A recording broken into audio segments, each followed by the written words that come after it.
Hello साथियों, तो एक बार पुनः आपका हार्दिक स्वागत करता हूं। तो इसी पूर्व वीडियो में मैंने जो समांतर श्रेणी चल रहा था उसका एक्सरसाइज 5D का क्वेश्चन नंबर 1 से 7 तक कंप्लीट करा दिया था। तो आज मैं क्वेश्चन नंबर 8 से लेके कंप्लीट कराने वाला हूं। तो आइए हमने यहाँ पे देखिए क्वेश्चन नंबर 8 डाल रखा है। तो मैं सबसे पहले क्वेश्चन पढ़ता हूँ। आप लोगों के पास बुक होगा, मनोहर प्रकाशन है, आप बुक पढ़ सकते हैं। क्वेश्चन लिखा है 200 लट्ठों की ढेरी के रूप में इस प्रकार रखा जाता है। 200 लट्ठे हैं, उनको एक ढेरी के रूप में रखा जाता है, लेकिन सबसे निचली वाली पंक्ति में 20 लट्ठे हैं। तो सबसे निचली वाली पंक्ति का मतलब जो सबसे नीचे रखा है। अब जैसे कि मैं इस पेन को यहाँ पे रखूं, ऐसे हो गया, फिर इसके ऊपर हो गया और फिर इसके ऊपर हो गया। तो जो इसका प्रथम है वो ब्लैक वाला है, मीन्स ये प्रथम पंक्ति होगी। तो जो प्रथम पंक्ति में हमारा लट्ठा है वो कितना है? प्रथम पंक्ति में लट्ठे कितने हैं? 20 दे रखा है। इसी प्रकार से दिया है उसकी अगली पंक्ति में 19 लट्ठे हैं। तो यहाँ हमारा द्वितीय पंक्ति हो जाएगा। द्वितीय पंक्ति में लट्ठे कितने हो गए? 19 हो गए। ठीक इसी प्रकार से तृतीय पंक्ति में लट्ठों की संख्या दे रखी है। तृतीय पंक्ति में लट्ठों की संख्या है 18। तो आगे इसी प्रकार से ये चलता रहेगा। तो आगे दिया है ये 200 लट्ठे कितनी पंक्तियों में रखे गए हैं तथा सबसे ऊपरी पंक्ति में कितने लट्ठे हैं। तो हमें यहाँ ये बताना है कि जो ये लट्ठे रखे गए हैं इसमें टोटल कितनी पंक्तियां बनेंगी। तो ये देखिए, सबसे पहले हम यहाँ पे श्रेणी बना लेते हैं। तो हमारी श्रेणी क्या हो जाएगी? श्रेणी हो जाएगी 20, 18 18 नहीं है, 20 के बाद 19 होगा हमारा। 20 के बाद 19 हो गया, 18, डॉट कहाँ तक जाएगा ये हमें नहीं पता है, एन का मान हमें पता करना है। तो यहाँ टोटल जो लट्ठे थे वो कितने थे?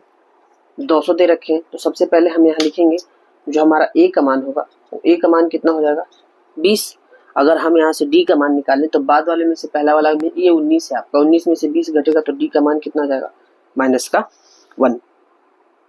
और यहाँ जो टोटल लट्ठे हैं मीन्स 200 दिए हैं। तो सबसे पहले हमें यहाँ से बताना है कि जो पंक्तियां हैं वो कितनी पंक्तियां बनेंगी। मीन्स हमसे n का मान पूछा जा रहा है।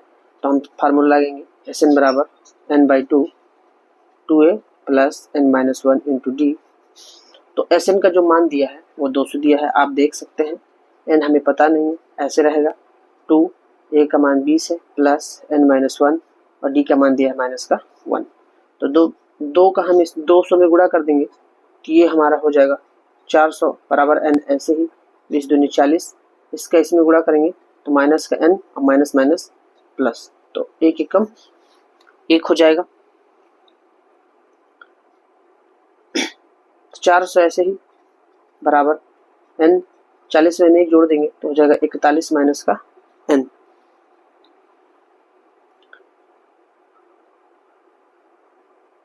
तो n का इसके अंदर हम गुणा कर देंगे तो 400 हमारा ऐसे रहेगा, हो जाएगा 41n और माइनस n का इसमें गुणा करेंगे तो n²। हम उसको इधर लाते हैं, वो माइनस का है, इधर आएगा प्लस का n² और ये प्लस का इधर आएगा माइनस का 41n और ये प्लस का हमारा 400 बराबर क्या हो गया?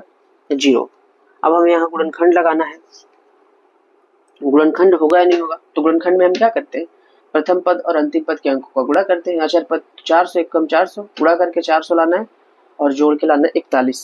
तो जो हमारा अंक मिलेगा हमें n² माइनस 25 प्लस क्या हो जाएगा? 16। यदि हम 25 में 16 का गुणा कर देते हैं तो 400 हो जाएगा, जोड़ देंगे तो 41 हो जाएगा प्लस 400 बराबर क्या होगा? 0। देखिए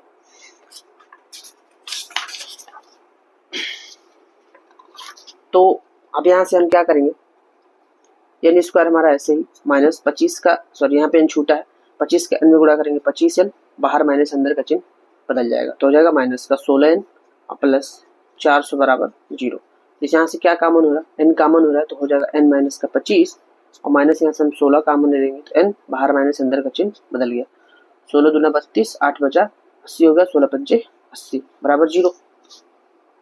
जो ब्रैकेट के अंदर बराबर है तभी हमारा गुणनखंड सही है, उसे हम एक बार लिख लेंगे और जो बाहर है उसे एक ब्रैकेट के अंदर। देखिए इसके बराबर यदि हम 0 रख दें तो n-25 बराबर हो जाएगा 0। ये माइनस का है, पक्षांतर करेंगे तो क्या होगा, प्लस का 25 और n-16 बराबर 0, और ये माइनस को उधर जाएगा, प्लस का 16 हो जाएगा। तो यहाँ पे जो 25 आया है ये असंभव होगा, इसको हम नहीं लेंगे, ये असंभव करके इसे हम छोड़ देंगे। तो जो यहाँ पे लट्ठों की संख्या होगी, टोटल लट्ठों की संख्या 200 ही है, तो जो यहाँ पे n का मान आएगा हमारा कितना आ जाएगा, 16। तो हमसे पूछा जा रहा था ऊपरी पंक्ति में कुल कितने लट्ठे हैं, प्रथम पंक्ति में मतलब सबसे ऊपर कौन सा आएगा, 16वां आएगा, तो हम 16वां पद निकाल देंगे। तो A16, इस 16वां पद का फार्मूला क्या होगा, A प्लस 15D। A का मान हमारा 20 था, प्लस 15 ऐसे ही, और D का मान हमने क्या निकाला, -1।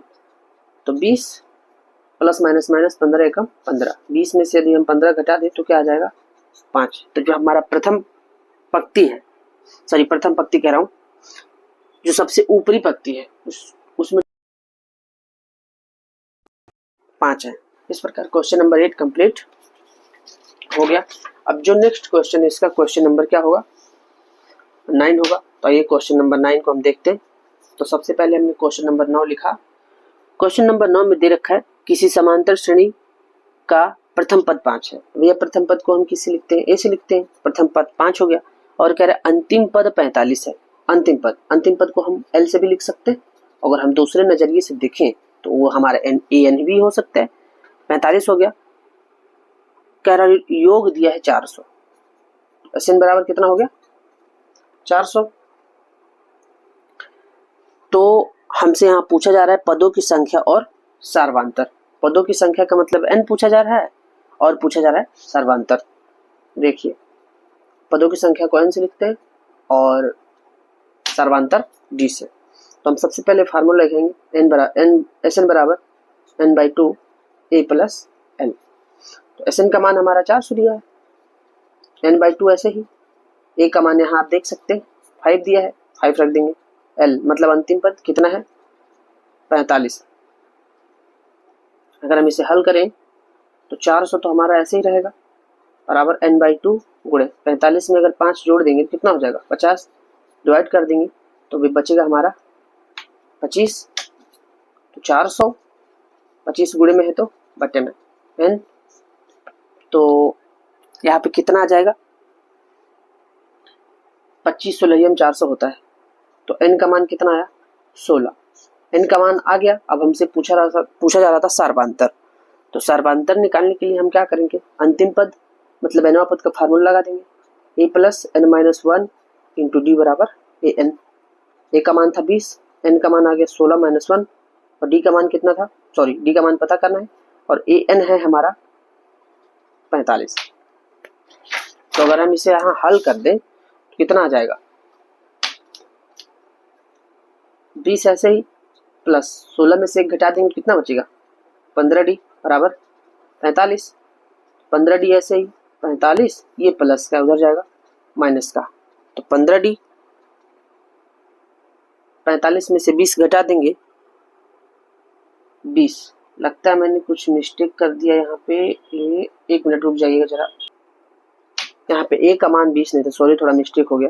a का मान 5 दिया है, a का मान कितना है 5, a का मान 5 दिया है। 45 में से यदि हम 5 घटा देंगे तो हमारे पास कितना बच जाएगा, 40। तो d बराबर 40, ये 15 गुणे में है तो बटे में, 5 × 15 और 5 × 8 40। तो जो हमारा d का मान आएगा वो कितना आ जाएगा, 8/3। तो इस प्रकार जो क्वेश्चन नंबर हमारा 9 था उसमें टोटल पदों की संख्या कितनी आ गई, 16, और जो सार्वांतर आ गया वो कितना आ गया, 8/3। आप देखते हैं इसका जो नेक्स्ट क्वेश्चन है वो क्वेश्चन नंबर हमारा 10 होगा। आइए देखते हैं क्वेश्चन नंबर 10। तो जो हमारा क्वेश्चन नंबर 10 में दे रखा है उसमें कह रहा है उस समांतर श्रेणी के प्रथम 22 पदों का योग बताना है। 22 पदों का योग बताना है। तो इसमें जो हमारा पद दिया है वो टोटल कितना है, 22, और कह रहा है जिसका सार्वांतर दिया है 7। सार्वांतर को हम किससे लिखते हैं, डी से, और कह रहा है 22वां पद 149 है। 22वां पद कितना है 149, मतलब A22 का मान जो दिया है कितना दिया 149। तो हमें यहाँ पे 22 पदों का योग बताना है। तो सबसे पहले योग बताने के लिए अब हमें क्या निकालना पड़ेगा, A निकालना पड़ेगा। तो हम फार्मूला रखते हैं A plus n minus 1 into D बराबर ए एन। टोटल इसमें पद कितने भाई, A ऐसे ही, n का मान 22 है, माइनस 1, डी का मान 7 है, ए एन मतलब A22 का मान कितना है 149। A प्लस 22 में से 1 घटा देंगे तो 21 गुणे 7 बराबर 149। A 7 एकम 7 और 7 दूनी 14, 147 हो गया। हमारा बराबर में था 149। तो यहाँ से अगर हम मान निकालें तो A बराबर 149, ए प्लस का उधर जाएगा माइनस का, कितना हो जाएगा 147। तो 149 में से 147 घटाएंगे तो A का जो हमारा मान आएगा वो कितना आएगा 2 आएगा। अब हमें 22 पदों का योग बताना है। फार्मूला रखेंगे Sn बराबर n/2 और A प्लस L। टोटल कितने पद हैं 22 पद हैं। तो n का मान 22 हो गया, A का मान निकल के आया देखिए 2 और L का मान कितना है 149। 2 से अगर हम इसे डिवाइड करें, यहाँ पे 2 से डिवाइड कर देंगे कितना आ जाएगा 2 एक कम 2 2 एक कम 2 मीन से तो 11 हो गया। 149 में यदि हम 2 जोड़ दें कितना हो जाएगा 151। अब हमें यहाँ गुणा करना है, 11 एक कम 11 का 1 और हासिल बचा 1, 11 25 55 और 1 56, हासिल बचा 5 और 11 एक कम 11 और 5 16। तो जो यहाँ पे 22 पदों का योग आएगा वो कितना आ जाएगा 1661। तो जो हमारा इस प्रकार क्वेश्चन नंबर 10 था वो भी कंप्लीट हो चुका है। अब इसका जो नेक्स्ट क्वेश्चन है वो क्वेश्चन नंबर 11 होगा। आइए क्वेश्चन नंबर 11 को देखते हैं। क्वेश्चन नंबर 11 में दिया क्या है, हमसे पूछा क्या जा रहा है वो देख लेते हैं। तो क्वेश्चन नंबर हम सबसे पहले 11 डालेंगे। क्वेश्चन नंबर 11 में कह रहा है उस समांतर श्रेणी की पदों की संख्या ज्ञात करनी है। हमें क्या बताना है पदों की संख्या। पदों की संख्या को किससे लिखते हैं n से, वो हमसे पूछा जा रहा है। कह रहा है जिसके सभी पदों का योग 60 है। सभी पद मतलब जो Sn हमारा होगा वो कितना होगा 60 होगा। कह रहा है सार्वांतर 2 है। सार्वांतर को किससे लिखते हैं बेटा D से। और अंतिम पद हमारा कितना है 18। अंतिम पद का मतलब L, उसको हम दूसरे शब्दों में an बोल सकते हैं। तो हमें पदों की संख्या बतानी है। तो हम सबसे पहले यहां से an दिया है तो हम फार्मूला रखेंगे a plus n minus 1 into D बराबर an। a ऐसे ही, n तो हमें पता नहीं है, n माइनस 1 ऐसे ही और d का मान 2 है बराबर an का मान कितना 18। a इसका हम इसमें गुणा करेंगे तो 2n माइनस का 2 बराबर कितना हो गया 18।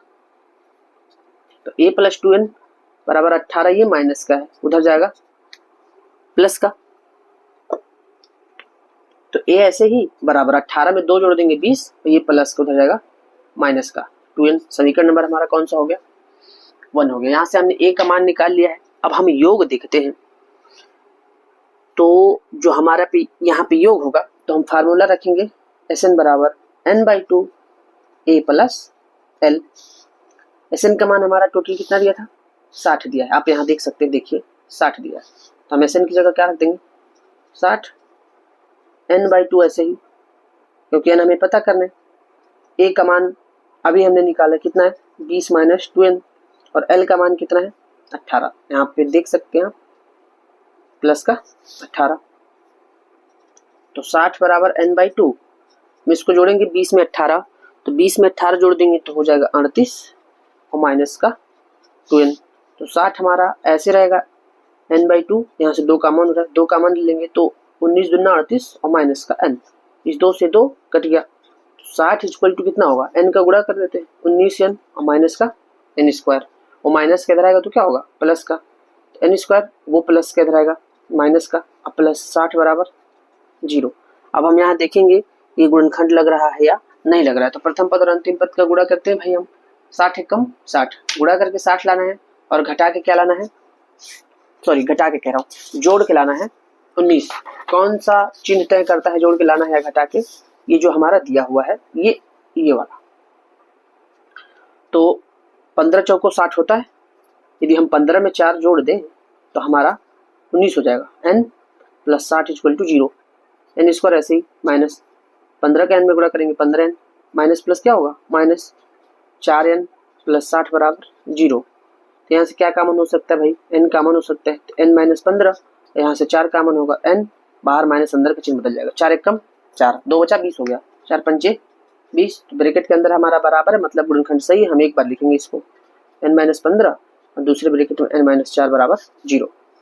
तो n माइनस 15 बराबर 0, ये माइनस का है उधर जाएगा प्लस का, n माइनस 4 बराबर 0, ये माइनस को उधर जाएगा प्लस का।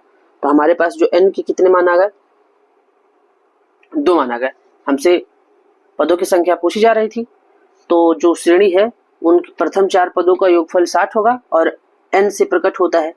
तो यहाँ पे जो हमारा आंसर आ गया वो क्या आ गया, 4 भी हो सकता है और 15 भी हो सकता है। इस प्रकार जो हमारा प्रश्न नंबर 11 था वो कंप्लीट हो चुका है। आइए इसका हम क्वेश्चन नंबर 12 देखते हैं। तो इसका जो क्वेश्चन नंबर 12 है, सबसे पहले हम 12 नंबर डाल लिए। अब 12 नंबर में दिया है सिद्ध करो कि किसी समांतर श्रेणी के आदि और अंत से समान दूरी वाले पदों का योगफल अचर होता है।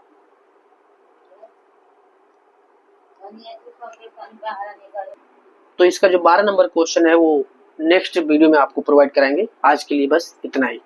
नमस्कार।